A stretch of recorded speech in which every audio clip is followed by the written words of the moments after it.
This is Fatekeeper,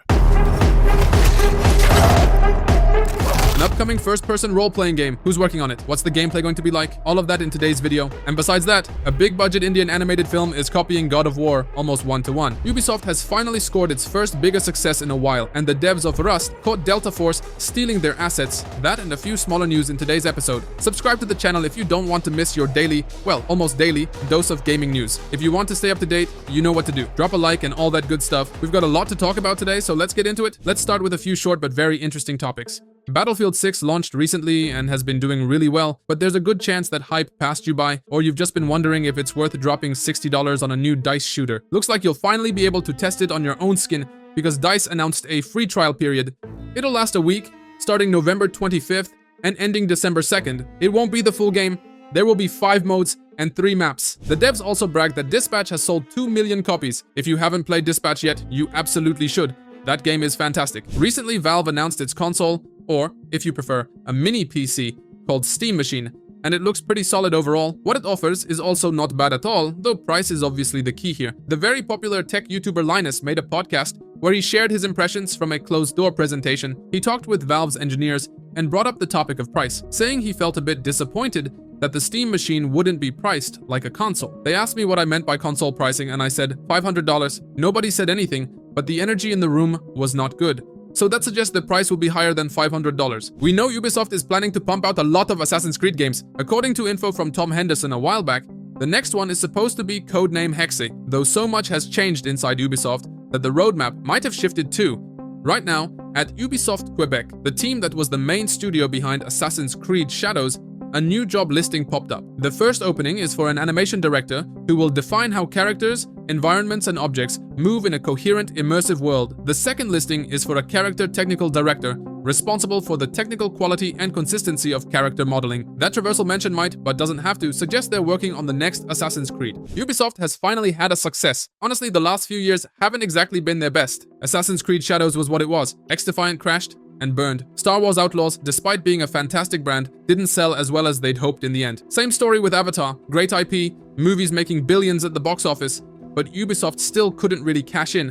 And of course, there's Skull and Bones, the first quadruple A game, which you can now grab for like $6. So what's this success I'm talking about? Anno 117 Pax Romana. It's the next entry in a cult strategy series. In the game, you're basically an architect, a creator. You build a city, manage resources, provide food for your citizens, and make sure your settlement, later your city, keeps growing. It's heavy on strategic elements. Pax Romana is set in the year 117 AD during the Roman Empire. At launch, on Steam alone, the game had 50,000 concurrent players. The previous entry, which came out 6 years ago, peaked at just 25,000. Anno 117's result isn't that far off something like Assassin's Creed Shadows, and the scale of those brands is wildly different, right? Assassin's Creed feels like a much bigger name. Of course, Anno also came out on consoles and Ubisoft Connect. Ubisoft also boasted that Anno 117 is the fastest selling entry in the series history. But if we look at Steam reviews, things aren't so rosy.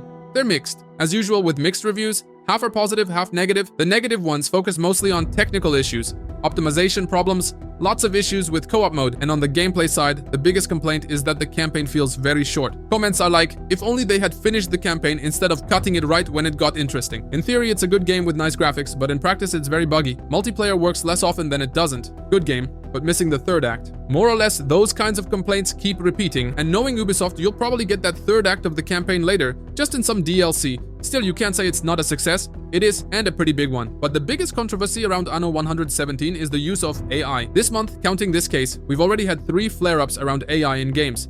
First, Arc Raiders. Second, Call of Duty. They really went wild there. And now Ubisoft, which used AI image generation for some of the pictures displayed in-game. We've got stuff like this, a guy with a thumb where his index finger should be. This dude's head is messed up. This guy's head is basically chopped off. People were understandably annoyed. Ubisoft released a statement I don't fully buy. This image was a temporary asset that unintentionally passed through our review process. The final version is attached here and will replace the current version of the graphic in the upcoming 1.3 update. We've also got a small drama involving Delta Force and Rust. Rust is that very popular survival game. Delta Force is an FPS that's part Battlefield, part extraction shooter. It's also doing pretty well. Right now, as I'm recording this, it has 185,000 concurrent players. The whole conflict is about this image shared by the Delta Force devs, showing a C4 explosive, only it's not just a random explosive. That asset was created entirely by the Rust team. Alistair McFarlane wrote, "Hey Delta Force, appreciate you being big Rust fans. Please remove our assets. If you wanted to collaborate, you should have reached out. The Delta Force account replied, "Thanks for your understanding, Alistair. The asset was purchased from a marketplace and we didn't verify it properly. That's on us. We take full responsibility. We'll tighten up our verification process so this doesn't happen again." God of War is being copied in India. Yes, you heard that right. Remember that boulder fight from the beginning of the game? It looks great. I remember playing it and just losing my mind over what was happening on screen. Amazing direction, great animation, everything about that fight is top tier. So someone clever thought, okay, let's take this and copy it one-to-one into our animation.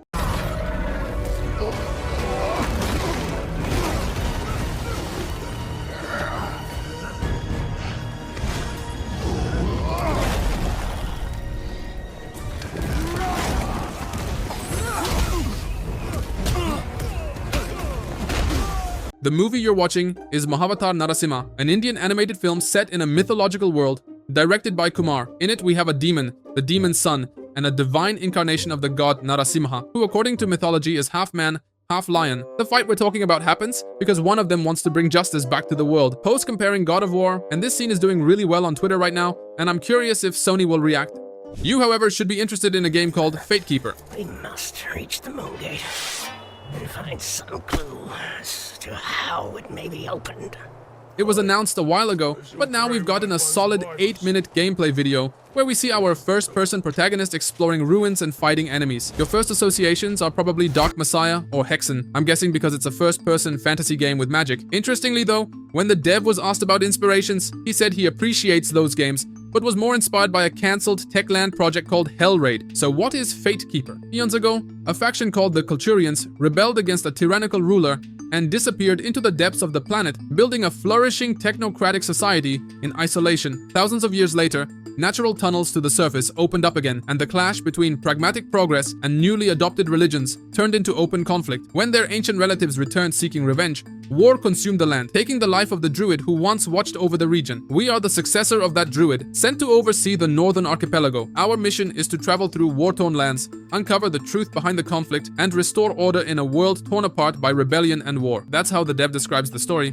Gameplay-wise, it's a first-person RPG with melee combat, weapons, and magic. The first thing that stands out in the gameplay is the graphics. Very detailed textures, lots of small details, nicely designed dungeons, and good-looking armor and enemies. An important part of our journey is a friendly rat. Yet another ambush.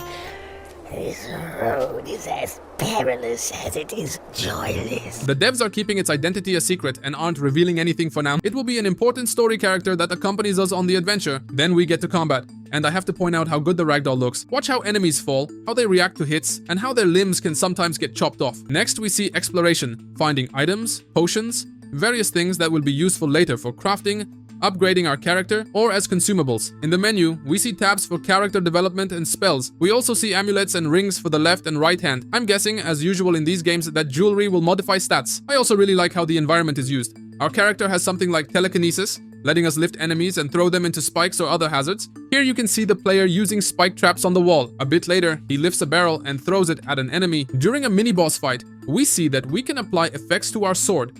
In this case, poison. Pay attention to the enemy's death animation.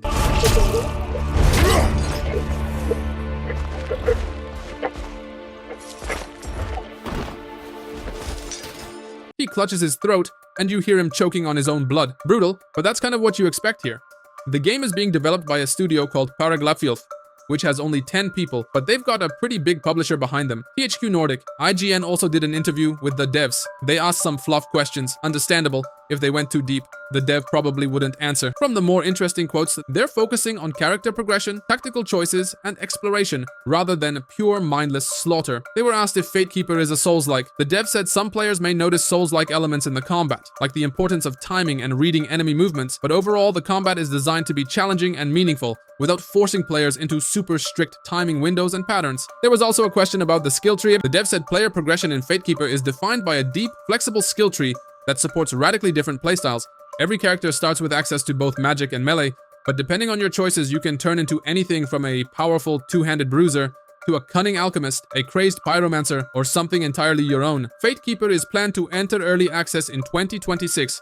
As for consoles, once they're done with early access and bring the game to version 1.0, it will also release on consoles. That's it for today. Don't forget to subscribe. And remember, even if you sub now and later decide you don't like it, you can always unsubscribe. That's all.